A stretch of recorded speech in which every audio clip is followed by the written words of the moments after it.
2026 সালের ইতালির ডিক্রেটো ফ্লুসি বা স্পন্সর ভিসার আবেদন প্রক্রিয়া ইতিমধ্যে শুরু হয়েছে।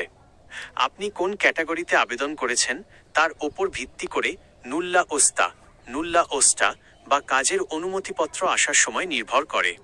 সাধারণত ক্লিক ডের পর নুল্লা ওস্তা ইস্যু হতে 20 দিন থেকে 60 দিন সময় লাগার কথা থাকলেও বাস্তব ক্ষেত্রে আবেদনকারীর সংখ্যা এবং প্রশাসনিক চাপের কারণে এটি ভিন্ন হতে পারে। 2026 সালের সম্ভাব্য সময়সীমা। ক্যাটাগরি, ক্লিক ডে, আবেদনের তারিখ। নুল্লা ওস্তা পেতে সম্ভাব্য সময়: কৃষি, সিজনাল এগ্রিকালচার, 12 জানুয়ারি 2026, 20 থেকে 30 দিন, ইতিমধ্যে আসা শুরু হয়েছে।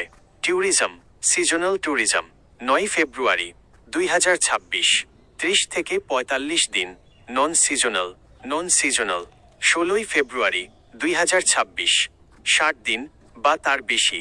ফ্যামিলি কেয়ার, ঘরোয়া কাজ, 18 ফেব্রুয়ারি 2026, 60 দিন বা তার বেশি। গুরুত্বপূর্ণ কিছু তথ্য: সিজনাল ভিসা, কৃষি ও পর্যটন খাতের সিজনাল নুল্লা ওস্তা সাধারণত দ্রুত ইস্যু করা হয়। নিয়ম অনুযায়ী কর্তৃপক্ষ 30 দিনের মধ্যে এটি দেওয়ার চেষ্টা করে যাতে কর্মীরা সিজনের শুরুতেই পৌঁছাতে পারেন।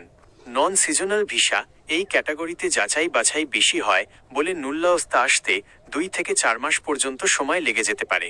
অনলাইন ট্র্যাকিং, আপনার নিয়োগকর্তা, স্পন্সর ইতালির স্বরাষ্ট্র মন্ত্রণালয়ের পোর্টাল থেকে আবেদনের বর্তমান অবস্থা চেক করতে পারবেন।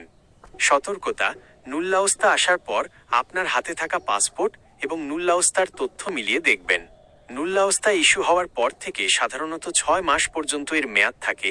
এই সময়ের মধ্যেই আপনাকে ভিসার জন্য আবেদন করতে হবে। আপনি কি ইতিমধ্যে আবেদন করেছেন?